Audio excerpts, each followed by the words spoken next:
দিনটি ছিল আমাদের ঠাকুমার প্রথম মৃত্যুবার্ষিকী। গত বছর এই দিনেই সে আমাদের সবাইকে কাঁদিয়ে অন্তিম যাত্রার পথে প্রস্থান করেছিল। আর এবছর তার মৃত্যুবার্ষিকী পালন করা হচ্ছে। মানুষ তো এমনই, আসলে একদিন সবাইকেই চলে যেতে হবে। তবে আমাদের ঠাকুমা ছিল অনেক হাসি খুশি এবং ভালো মনের মানুষ।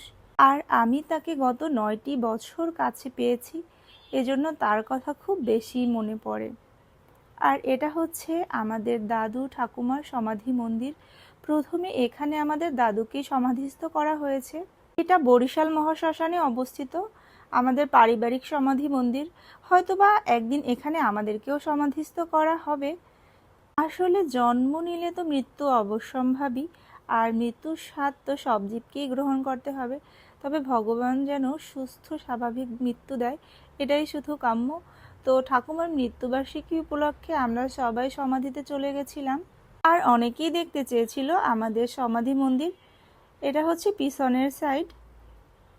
এখানে প্রত্যেকটা স্টেপেই মহাদেবের বিগ্রহ আছে। আর এটা হচ্ছে সামনের সাইড। অনেক সময় নিয়ে খুব দক্ষতার সাথে এটা তৈরি করা হয়েছে। তো মৃত্যুবার্ষিকী উপলক্ষে বাসায় তো কীর্তনের আয়োজন করা হয়েছে, আর এখানে আমাদের আমন্ত্রিত সব গেস্টরাই এসেছে।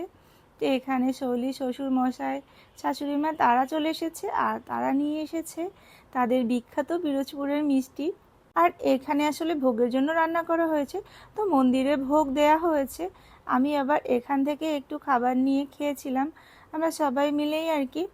তারপর এই তো এখানে কীর্তন করা হয়েছে, প্রায় শেষ।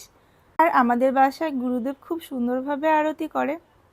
তো এখানে গুরুদেব বসা ছিল, আর সবাই তাকে নমস্কার দিয়ে প্রণামী দিচ্ছিল। আসলে গুরুদেব কিন্তু অনেক মজার মানুষও বটে, সে অনেকটাই আধুনিক।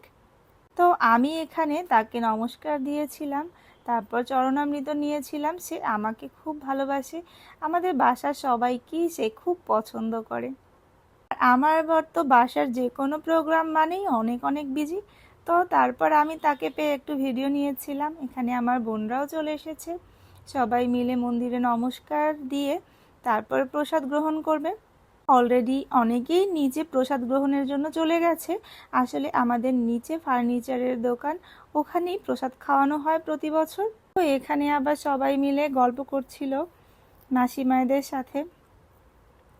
আর আমার সিন্ধু বাচ্চাটা তার রুমে বসে তার আদু বুনুকে পোজ শিখাচ্ছিল, আর তার খেলনা ক্যামেরা দিয়ে ছবি তুলছিল। আমি আবার দেখে ভিডিওটা করলাম। আবির ভাই আবার এখানে বসে তাদের দুষ্টুমি দেখছিল। আর এখানে মেসোমশাইয়ের বাড়ি থেকে মিষ্টিগুলোকে ওপেন